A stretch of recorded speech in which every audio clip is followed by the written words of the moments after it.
Les gens qui visitent la maison de soins palliatifs pour la première fois sont toujours surpris d'y ressentir de la paix, une grande sérénité, pas seulement de la tristesse. C'est vraiment ça qui nous différencie des hôpitaux. Nous prenons soin de l'être humain avant la maladie, en célébrant la vie, en permettant à l'amour de s'exprimer de toutes ses façons. Je voulais vraiment que mon père soit ici parce que je savais que c'était vraiment des bons soins de qualité. Toute l'équipe au complet, dans le fond, nous aide vraiment à traverser cette épreuve-là. J'ai vraiment pu me débarrasser un peu de ma peur de la mort parce que moi, j'avais vraiment peur d'être là quand elle est décédée. On a pu aller au salon des au revoir, qui est la pièce de la palliative pour prendre le temps de dire au revoir. Puis ça m'a vraiment fait du bien. Puis c'est là que je pense que j'ai pu vraiment me libérer de cette peur-là. Ça a été vraiment un beau moment là, de qualité. Le personnel est d'une finesse. Ils t'encouragent, ils disent « bon, ça va bien aller ». Ils sont à l'écoute de nos besoins. Si on avait besoin d'aide du psychologue, on l'avait. Si on avait besoin d'aide du médecin, on l'avait. J'ai pas eu à demander beaucoup, que j'ai reçu beaucoup. Ma belle-fille de 24 ans, elle est tombée malade, sans avertissement, comme ça. Puis, je suis pas revenue ici en tant que bénévole, je suis revenue ici en tant que maman d'une jeune fille qui devait venir terminer ses jours ici. En gros, c'est ça. Il y a eu des miracles qui sont passés parce qu'on a pu vivre 4 mois là, de pur bonheur puis de bon temps. Premièrement, c'est tous des anges et des amours qui donnent de leur temps, qui travaillent avec leur cœur. Mais ce qu'ils ont fait, c'était juste magique pour y rendre ces derniers moments de vie extraordinaires. Puis ça, bien, on l'a dans notre cœur. La fin de vie de mon épouse ici, ça s'est fait en douceur. Tu peux pas demander mieux. Tu peux pas demander mieux. C'est une maison qui est remplie de chaleur, d'amour, d'humanité.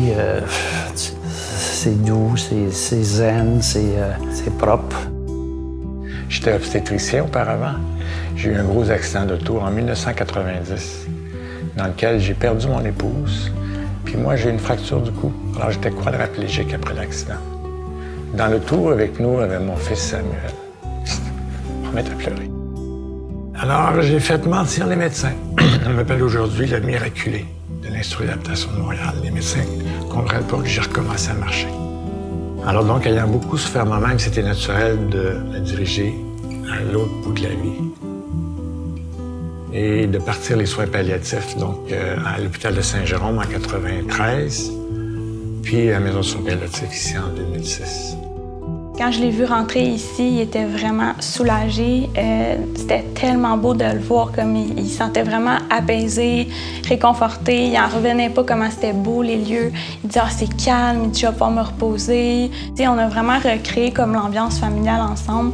J'ai dormi ici, j'ai habité ici. C'était comme ma maison à moi aussi. Fait que, ça, mon père, ça lui a fait, je pense, vraiment du bien de ne pas se sentir seul. Palliative nous a permis vraiment de vivre vraiment des beaux moments, vraiment là, enrichissants, puis vraiment de pur bonheur puis d'amour. Donc, ma mère est venue ici à la Maison des soins palliatifs en novembre l'an passé. Ça, c'est venu vraiment me chercher, puis surtout avec l'excellent service qu'on a eu ici. Puis, suite à cela, bien, j'ai décidé de m'impliquer davantage, de rentrer sur le CA de la Fondation Palliative à la demande de Mme Fortin. Bien, moi, j'ai organisé 4 conférences, 4 soirées de 900 personnes, dans lesquelles on a vendu 3600 billets.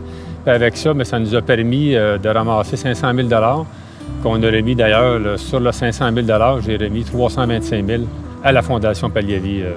D'encourager les gens à donner pour la Fondation Palliative parce qu'on a grandement besoin d'argent tous les années avec les budgets qu'il faut qu'on compte. Puis toute somme d'argent est vraiment très appréciée.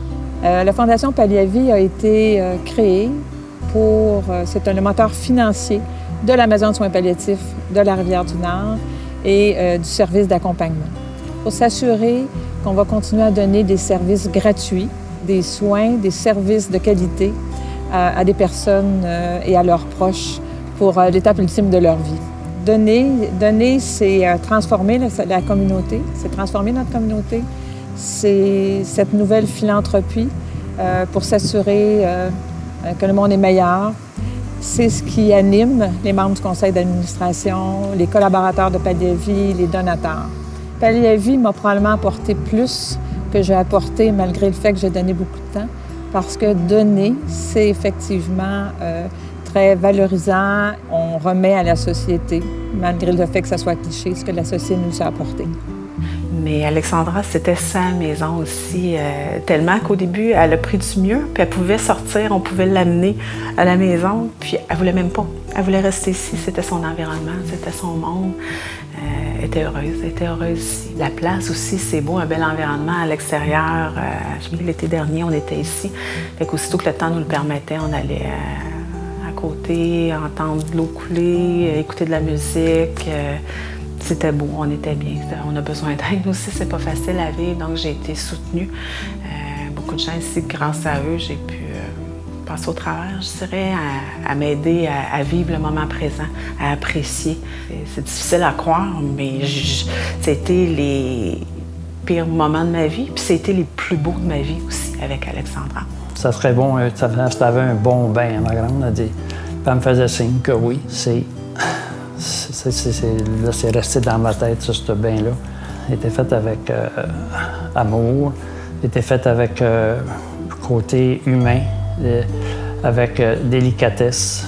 Puis la montée, puis le matin, quand je l'ai vu partir, moi, là, flotter dans l'eau, sur l'eau, j'ai dit « T'es bien, ma grande? » Elle m'a fait signe que oui. Puis ça m'a marqué.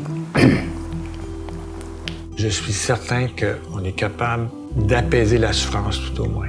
Peut-être pas de la soulager complètement, mais de l'apaiser à son mieux, à son maximum. Alors, première étape, soulager la souffrance physique.